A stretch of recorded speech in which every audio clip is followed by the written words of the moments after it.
분하고 같이 인사하겠습니다. 참 귀하십니다. 우리 같이 인사하겠습니다.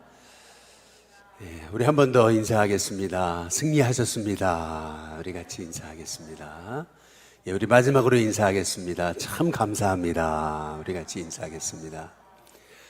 원근 각처에서 이렇게 또 새벽을 깨우시느라 하나님 앞에 나와서 헌신하시는 여러분께 너무나 감사드리고요. 우리 오늘 고난주간 둘째 날입니다. 여러분 안에 십자가가 축복이고 또 십자가가 은혜고 십자가가 능력이 돼서 여러분의 힘으로 오늘도 승리하는 것이 아니라 하나 주신 새 힘으로 승리하는 우리 일심교회 성도님들 되시길 주님의 이름으로 축복합니다. 오늘 말씀에 우리 예수님이 가룟 유다의 거짓 입맞춤으로 이제 십자가를 지시기 위해 끌려가는 이 장면을 보면서 실은 저도 모르게 이렇게 웃지 말아야 되는데 웃고 마는 웃음이 나오는 그런 장면이 이제 오늘 말씀에 기록되어져 있습니다. 웃어서는 안 되는 그런 시점인데 나도 모르게 이렇게 실소가 터져 나오는 경우가 있잖아요. 예를 들면 군대에 갔을 때 고참이 이제 후임병에게 얼차례를 이제 주는데 이제 엎드려 뻗쳐 이제 그런 다음에 이제 위에서부터 한 사람씩 이제 엉덩이에 이제 빠따를 가지고 이제 때리고 내려옵니다. 얼마나 무서운 순간이에요. 두려운 순간입니까? 웃을 수 없는 순간이죠. 근데 내 앞에서 이제 그 빠따를 맞은 그 내 동료가 엉덩이를 그 빠따로 맞더니 너무 힘드니까 너무 아프니까 엉덩이를 막 실룩실룩거리는 모습을 갑자기 보는 순간 나도 저렇게 맞으면 아프겠다 이제 이런 생각이 드는 게 아니고 나도 모르는 사이에 갑자기 너무나 웃긴 거죠. 내 동료가 엉덩이를 맞아가지고 엉덩이가 실룩실룩거리는 모습이 이상하게 그 순간 너무나 웃겨버려가지고 그래서 웃지 말아야 될 순간에 그냥 뻥 하고 웃음이 터지는 그러한 경우 이제 우리의 삶에 있지 않습니까? 울어야 되는데 아파해야 되는데 나도 모르게 그냥 막 웃음이 터지는 순간 이제 그런 때가 우리의 삶에 이제 종종 있잖아요. 마찬가지로 오늘 예수님이 이렇게 십자가를 지시기 위해 이제 사람들이 예수님을 끌고 가는 제자들은 다 예수님을 버리고 도망치고 그 신뢰했던 그 제자 유다는 예수님을 거짓 입맞춤으로 팔아넘기는 이렇게 비장한 이러한 광경인데 오늘 말씀해 보시면은 51절에 이런 말씀이 나오잖아요. 한 청년이 벗은 몸에 배 혼이불을 두르고 예수를 따라가다가 무리에게 잡히매 52절 배 혼이불을 버리고 벗은 몸으로 도망하니라 이제 이런 말씀이 여기 마가복음에만 이제 기록되어져 있거든요. 예수님 따르겠다고 그 새벽에 말이에요. 이 속옷은 하나도 걸치지 않은 채 겉에 혼이불을 두르고 예수님을 따라온다고 따라왔다가 예수님이 고난당하시는 모습을 보면서 자기 혼자 살겠다고 자기만 살겠다고 그 혼이불을 내던져 버리고 그냥 알몸인 채로 그냥 걸음 하나 살려라 하고서 도망치는 이 제자의 모습 지금 그 제자의 모습이 오늘 여기 성경에 예수님이 십자가를 지시기 위해서 예수님이 그 대제사장이 파송한 그 무리들에게 붙잡혀 갈 때 그때 너무나 어처구니 없는 이러한 모습이 성경에 기록되어져 있잖아요. 근데 이 모습을 보면서 이게 뭔가라고 생각이 되면서 이렇게 실소가 이제 나오게 되는 이제 거죠. 실은요, 요한복음의 18장에 보면 또 한 번 우리가 예수님이 이제 십자가를 지시기 위해 사람들에게 붙잡혀서 가시는 장면에서 나도 모르게 이렇게 예수님이 정말 대단하시구나라는 생각이 들면서 이렇게 웃음이 터져 나오는 한 장면이 또 요한복음 18장에 나옵니다. 가룟 유다가 이제 사람들과 딱 신호를 짜고 내가 입맞추는 분이 바로 예수다라고 이렇게 해서 예수님께 다 이제 입을 맞추러 이제 와서 예수님께 입을 맞추는 순간 말이에요. 그 많은 대제사장이 파송한 무리들이 횃불과 또 망치와 또 무기와 검, 몽치를 들고 말이죠. 예수님 주변에 싹 예수님을 에워싸거든요. 얼마나 이게 무시무시한 장면입니까? 특별히 그 밤에 횃불을 들고 말이에요. 사람들이 그 무기와 검과 칼과 몽치를 들고 와가지고 예수님을 붙잡겠다고 싹 달려드는데 얼마나 이게 정말 두려운 순간이에요. 그런데 그 순간 우리 예수님이 갑자기 하셨던 말씀이 뭐냐면 너희가 누구를 찾냐라고 예수님이 묻습니다. 이제 사람들이 너무 당황을 하거든요. 왜? 예수님이 너무나 당당하시니까. 그러니까 이 사람들이 이렇게 대답합니다. 나사렛 예수다. 이제 이렇게 대답을 해요. 그러니까 예수님이 뭐라 그러시냐면 내가 바로 그다라고 이렇게 말씀을 하세요. 이제 그랬더니 요한복음 18장에 보면은 이런 말씀이 나옵니다. 예수님을 붙잡으려고 검과 몽치를 들고 몰려들었던 사람들이요, 예수님의 너무나 놀라운 그 당당함으로 인해서 사람들이 뒤로 물러가 다 자빠졌다라고 이렇게 성경이 말씀하고 있습니다. 예수님의 모습이 꼭 이렇게 물에 빠져가지고 완전히 이렇게 얼굴이 다 물에 적셔진 그러한 강아지의 그 아주 초라한 모습이 아니고 예수님이 자기들이 붙잡으려고 횃불을 들고 이 무기를 들고 위협을 하면 예수님이 뒷걸음치시고 나 살려달라고 막 이렇게 피실 줄 알았는데 오히려 예수님의 모습은 너무나 당당하신 거예요. 지금 예수님이 그 대제사장의 무리가 파송해서 예수님을 붙잡고 있는 그런 죄수의 모습이 아닙니다. 오히려 예수님을 붙잡으러 간 사람들이 꼭 죄수의 모습이고 예수님은 왕으로 선포하시는 거예요. 내가 바로 너희가 찾는 나사렛 예수다라고 뭐 큰 소리로 소리치시거나 그렇게 위협하신 것이 아닌데 예수님이 너희가 누구를 찾느냐라고 물을 때 그들이 너무나 당황해서 나사렛 예수다라고 대답을 하니까 예수님이 내가 바로 그다라고 하는 그 순간 예수님을 붙잡으러 갔던 그 많은 사람들이 말이에요, 그렇게 위협하고 횃불을 들고 그렇게 무기와 몽치를 들고 예수님을 위협했던 사람들이요 갑자기 뒷걸음치고 자기들도 모르는 사이에 도미노처럼 한순간에 뒤로 자빠지는 그러한 상황이 요한복음 18장에 나와요. 그 모습을 바라보면서 웃을 수밖에 없는 거죠. 이야, 저렇게 예수님을 붙잡겠다고 위협하고 달려드는 저 무리 앞에서 오히려 예수님은 너무나 당당하시잖아요. 이 말씀을 보면서 예수님은 십자가를 지시는 그 순간조차도 너무나 당당하셨다, 담대하셨다, 너무나 흔들림이 없었다라고 하는 사실을 우리가 깨닫습니다.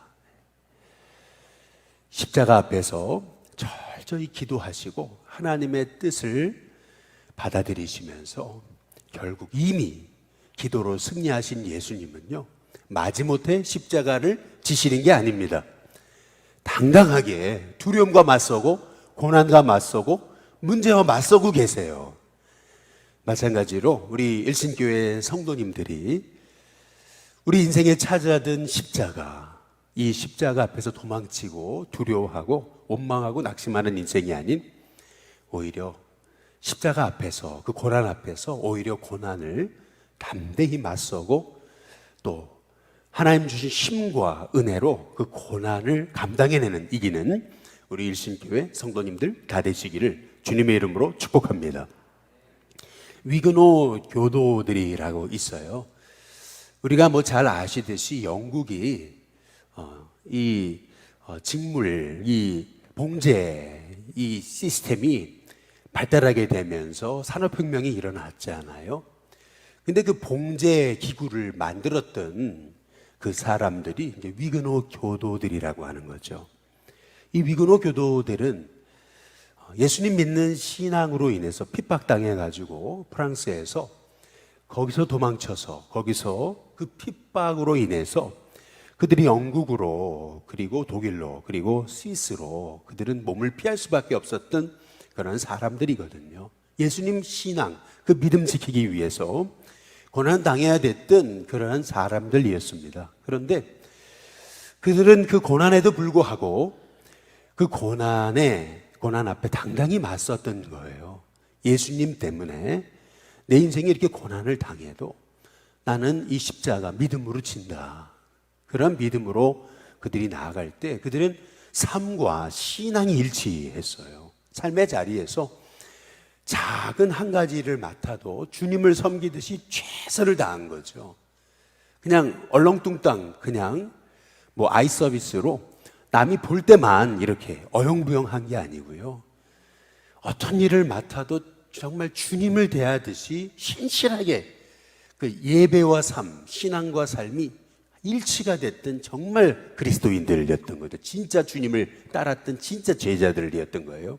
오늘 예수님을 따른다고 하면서도 따라왔다가 딱 두려움 앞에 서니까 자기도 모르게 혼입을 내던지고 알몸으로 도망쳤던 이런 부끄러운 그런 제자가 아니고요. 오늘 십자가 앞에서 꼭 이렇게 예수님이 뒷걸음치고 막 두려워하고 하실 줄 알았는데 오히려 너무나 당당하게 예수님을 붙잡으러 왔던 사람 앞에서 아주 그냥 꼭 예수님이 왕이신 것처럼 그렇게 당당히 맞서셨던 예수님처럼 그들은 예수님 믿는 신앙 때문에 고난이 있었지만은 들어가는 자리에서 그들이 맡겨진 그 삶의 일들을 정말 신실하게 감당해내거든요. 그래서 그들로 인해서 결국 독일에도 그들이 들어갈 때 소위 그 독일에 엄청난 그렇게 신뢰받는 그 엔진을 자동차의 엔진을 만들었던 그 중심 정신 인물들이 위그노들이라고 하는 거고요. 스위스에 그들이 들어갈 때 그 스위스의 엄청난 그 시계를 아주 정교하고도 정말 탁월한 시계를 만들었던 그러한 그 중심 인물들이 그 위그노 교도들이었다라고 하는 얘기예요. 우리가 이렇게 십자가의 고난조차도 믿음으로 삶으로 살아내고 우리가 정말 그리스도인 참 제자로서 우리가 우리 인생에 만난 여러 가지 어려움을 우리가 은혜로 믿음으로 힘으로 풀어가고 우리의 신앙이 우리의 삶과 일치되어 살아갈 때 그렇게 믿음으로 살아간 그 시간이 축적되고 축적될수록 그 시간의 축적은요 결국 엄청난 그러한 믿음의 비밀을 나타내는 주님의 종의 삶을 살게 된다라고 하는 것입니다.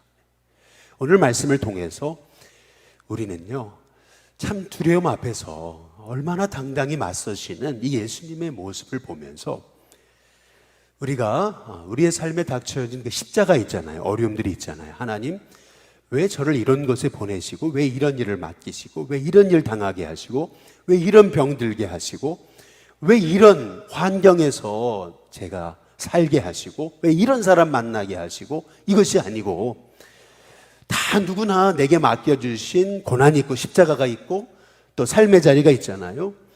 바로 내게 맡겨진 내가 이렇게 만나게 된 이 삶의 자리가 주님이 부르신 자리다 라는 믿음을 가지고요 예수님처럼 하나님 왜 믿었던 제자는 배신하고 왜 이렇게 사람들 그들을 위해 구원하러 왔는데 나를 강도처럼 여기면서 그렇게 나를 위협하려고 저들은 저렇게 달려들고 있습니까? 예수님 원망하시는 것이 아니고요 주님의 잔이거든 제가 마시겠습니다. 순종하면서 하나님의 뜻 따르시고자 십자가 지시고자 나가실 때 예수님은요 그 십자가를 정말 믿음으로 은혜로 기쁨으로 당당히 지시잖아요. 마찬가지로 우리에게도 십자가가 단순히 목걸이에 거는 어떤 장식품이 아니라 단지 그냥 어려울 때만 바라보는 그런 것이 아니라 여러분에게 십자가가 능력이고 축복이 되고 비밀이 되는 은혜가 있게 되시기를 주님의 이름으로 축복합니다. 실은 오늘 말씀에서 우리가 주목해 봐야 되는 것은 이 가룟 유다의 이제 모습입니다. 예수님의 그 신뢰받던 돈꾀를 맡았던 제자였잖아요. 가장 신뢰받았던 이 제자였던 그런 사람이 이제 가룟 유다였던 것을 알 수가 있는데요. 이 가룟 유다가 예수님을 이제 은삼십에 팔아넘기잖아요. 근데 오늘 여기 말씀을 잘 한번 묵상해 보시면은 여러분이 떠오르는 하나의 이미지가 있을 겁니다. 이제 그 이미지는 뭐냐면 이제 창세기 3장이에요. 창세기 3장에 보면은 실은 마귀라는 존재, 사탄이라는 존재는요, 하늘에서 이게 찬양하던 천사였잖아요. 사실 가장 권세 있는 천사였는데 교만함으로 불순종으로 하늘에서 내쫓겨가지고 그래서 이렇게 시험하는 자가 되잖아요. 네. 그래서 결국 하나님이 창조하신 아담과 하와를 이렇게 유혹해가지고 이 선악과를 따먹게 이제 하는 거거든요. 결국 아담과 하와는 선악과를 따먹는 불순종으로 인해서 우리로 하여금 부끄러움이 임하게 하는 그러한 그 불순종의 죄를 이제 짓잖아요. 이것이 첫사람 아담이에요. 첫사람 아담. 그런데 우리 예수님은 둘째 아담으로 오셔가지고 이 가룟 유다가 배신하잖아요. 또 이 베드로는 어떻게 합니까? 예수님 붙잡아 가려고 할 때에 자기의 칼을 들어가지고 이 대스장의 종 말고의 귀를 잘라버리잖아요. 기도 없이 문제를 만났던 베드로는요, 결국 충동적으로 문제 해결하는 거죠. 우리가요, 기도 없으면은, 은혜 없으면은요, 언제나 문제를 충동적으로 해결합니다. 언제나 사람에게 섭섭하고 서운하고 했던 것이 너무나 커 보이는 거고요. 사람들이 이 모양밖에 안 될까 자꾸 원망하고 정죄하는 그런 인생이 되는 거죠. 기도가 없으니까, 은혜가 없으니까, 십자가를 지려고 하지 않으니까, 그러니까 자꾸 우리는 충동적이 됩니다. 감정적이 돼요. 자다가 깨서 보니까 사람들이 예수님 붙잡아 가려고 그러잖아요. 더구나 가룟 유다는 거짓 입맞춤으로 예수님을 팔고 있고 그 장면이 눈에 띄는 순간 의협심이 생겨가지고 갑자기 칼을 들어가지고 대제사장 말고의 귀를 자르는데요. 혹자는 이런 얘기를 합니다. 예수님이 말고의 귀를 고쳐주시지 않았더라면 아마 갈보리 위에 십자가는 4개가 됐을 거라고. 그 4번째 십자가 거기에 매달려 죽었을 사람은 베드로였을 거라고 이제 이렇게 얘기할 정도로 그렇게 베드로의 모습이 꼭 우리의 모습입니다. 기도 없이는요, 은혜 없이는요, 우리가 이렇게 문제 앞에서 충동적이 되고 말아요. 근데 우리 예수님께서 뭐라 그러십니까? 이것까지 참아야 된다라고 우리 예수님이 이제 말씀하시잖아요. 이것까지 참아라. 참 너무나 멋진 예수님의 이제 말씀입니다. 우리가 십자가 은혜 아래 서고 우리의 기도가 단지 내 열심의 기도가 아니고 우리가 정말 진짜 그 십자가가 나에게는 엄청난 구원의 은혜구나. 나 같은 죄인을 살려주신 것이 얼마나 큰 은혜인가. 여러분이 깨닫기 시작하면은요, 예수님이 둘째 아담으로서 살려주는 영이 되신 것처럼 살리는 영이 되셨잖아요. 고린도서 15장에 보니까 첫째 아담은 생명이고요, 둘째 아담은 살려주는 영이 됐다. 이제 이렇게 이제 말씀하시잖아요. 우리가 그 십자가의 은혜를 깨달으면요, 살려주시는 예수님의 영 내 안에 임하셔가지고요, 우리가요 인생의 문제 앞에서도 우리의 힘으로 문제를 풀어가는 것이 아니라 성령님이 주시는 그 힘으로요, 여러분이 어떤 문제든 이기고 승리하는 은혜를 덧입게 될 줄로 믿습니다. 전에는요, 봉사하면서도 일 안 하는 사람이 눈에 띄고 섬기면서도요, 자꾸 사람들 이 모양이냐 원망하고 그랬던 우리가요, 이제는요 너무나 감사한 거예요. 어제도 그런 생각이 들더라고요. 야, 우리 성도님들이 이렇게 애쓰고 이렇게 새벽에 나와서 몸부림치시네 라는 생각이 들면서 너무나 감사했어요. 지난 주일날 오후에도 우리 성도님들이 사실은 지난 주일날이 오후가 벚꽃이 여기 얼마나 가장 피크 아니었습니까? 어제 보니까 벚꽃이 거의 다 떨어졌더라고요. 많이들 떨어졌더라고요. 오늘 이제 오후에 비 오면은 다 떨어지겠죠. 그러니까 얼마나 그게 피크 타임이었어요. 그런데 야, 너도 나도 다 그렇게 다 벚꽃 보고 싶은 거 아니에요? 그런데 그럼에도 불구하고 주님 전에 와서 이렇게 정말 땀 흘리면서 그 창고에 먼지들을 다 이렇게 해놓으신 거 보면서 월요일 날 어제 새벽에 새벽 기도 마치고 이렇게 구석구석 제가 다니면서 이렇게 봤는데 참 너무 감사하고 그리고 우리 성도님들한테 이제 고맙더라고요. 저는 우리 일신교회 성도님들이요, 우리가 여기 예수님이 십자가를 지시러 가실 때 그 잡으러 쫓아온 사람들 정죄하면서 네 것들이 니들이 뭔데 이렇게 하지 않으시고 오히려 말이에요, 당당하게 내가 바로 너희가 찾는 예수다 라고 하시면서 너무나 당당하게 그 십자가 지러 가시잖아요. 충동적으로 말구의 귀를 잘랐던 베드로조차도 그 충동적인 모습을 보시면서 이것까지 참아야 된다라고 말씀하시면서 십자가를 지는 하나님의 종의 삶이 어떤 것인가 보여주시면서 진짜 은혜의 자는 어떤 사람인가라고 하는 것을 보여주시는 거거든요. 기도 없던 베드로는 결국 충동적이었지만 십자가 지기로 겟세마네 동산에서 주님의 잔 마시겠다고 우리 하나님의 뜻에 순종하셨던 예수님은요, 너무나 정말 그 사람들의 위협과 그 미움과 그 살기등등한 모습 앞에서 너무나 참 평안하고도 당당하게 십자가 지러 가시잖아요. 저와 여러분의 삶에도 이런 둘째 아담이신 예수님 살려주시는 영으로 우리에게 임하시는 그 성령님의 은혜로 여러분이 십자가 바라볼 때마다 그 하나님의 은혜에 감사하고 감격하면서 여러분의 삶이 내 힘으로 인생의 문제에 짊어지고 나가는 것이 아니고 정말 하나님이 주시는 세임과 은혜로 여러분의 삶에 인생에 닥쳐진 고난마저도 축복으로 만들어내는 저와 여러분이 다 될 수 있게 되기를 주님의 이름으로 축복합니다.